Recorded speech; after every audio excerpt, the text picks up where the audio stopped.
I already put 2 coats of varnish and let dry. Now I'm putting on another coat of varnish and putting my paper. I love this technique. Just water and an artist brush, and you make a line, an organic line around your paper, pulling off the excess, and voila, it'll feather right into your piece. And another great trick is using some saran wrap to get all the wrinkles out and make sure that it does not tear. Now I'm taking another paper, the exact same direction, and I'm ripping it in a way where it makes it look like a larger piece.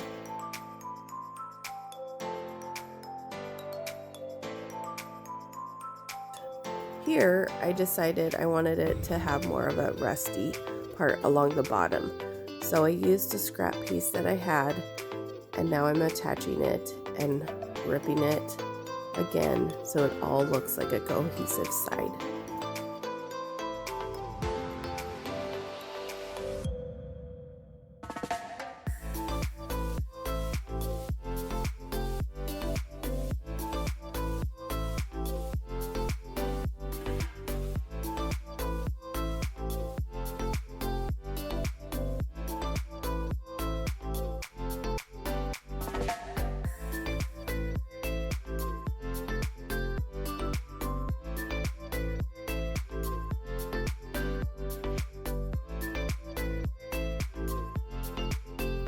Little sandpaper, and you can pull back all of the excess along the edges really easily.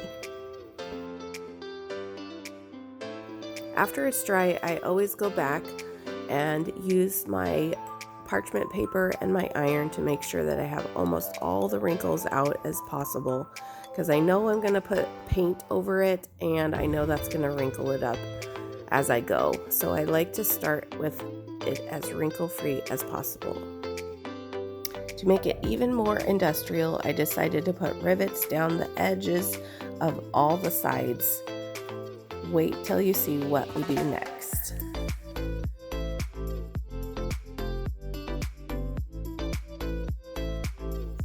I have a lot of colors, but I only have 2 that have the salt wash in it, and I'm trying to match the paper the closest I can so that it fades into a cohesive look.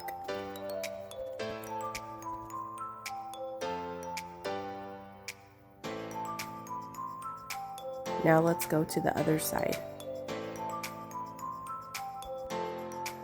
Because some of the large lettering is going the opposite direction on each side, I decided to make it fade into the background. And I want this to actually look even more deeper than the edges, because I want the piece to look like you're actually looking into the secretary desk and seeing all these gears. So what I'm going to do is wash all this in black and maybe some navy blue, and then leave more of this, the brown, more of the brown colors and the blue colors. So this is going to set back farther, and then I'm going to take some artist brushes and just make this more dramatic. Okay, so let's get started. So here I am using my mister bottle, and I really wish I would have put a couple coats of varnish before I put this on as a glaze. It didn't wipe back as easily as I wish it would have, so I had to put a lot of pressure. It wrinkled up a little bit more than I would have liked. It did turn out great in the end, but I had to work with it and manipulate it a little bit more than I would have had to if I would have put the varnish on first and let that dry. So I'm using a towel to go over it over and over until I get the look that I'm wanting. Now I'm using an artist brush to go along the edges and feathering it into the middle so that it gives a 3D effect.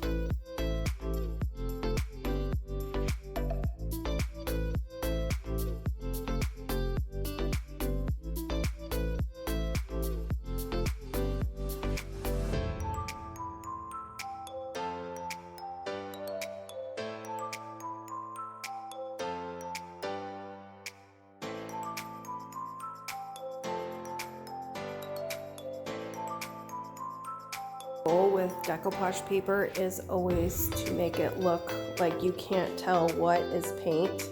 So this is all paint, and then it goes into the paper, and I love when I can accomplish where you cannot tell what's paper and what's paint.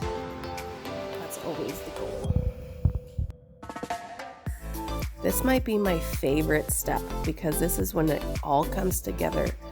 All of those colors that we put on seem a little crazy until you get to this step where you do a black wash or any kind of glaze over the top, and it just brings it all together. It starts looking more like metal.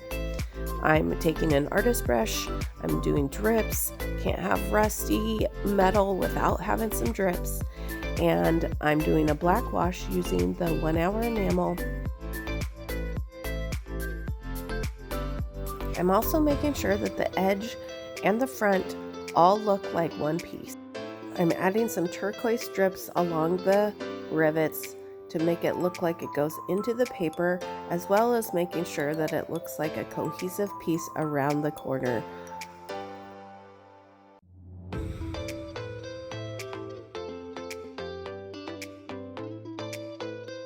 Okay, this is what it looks like after it has dried all the way, and now I'm going to do the last step, which is using some black wax along the edges and some salve in the middle to blend it in.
Check out ignitefurnishingco.com for any Wise Owl products. Thanks for watching.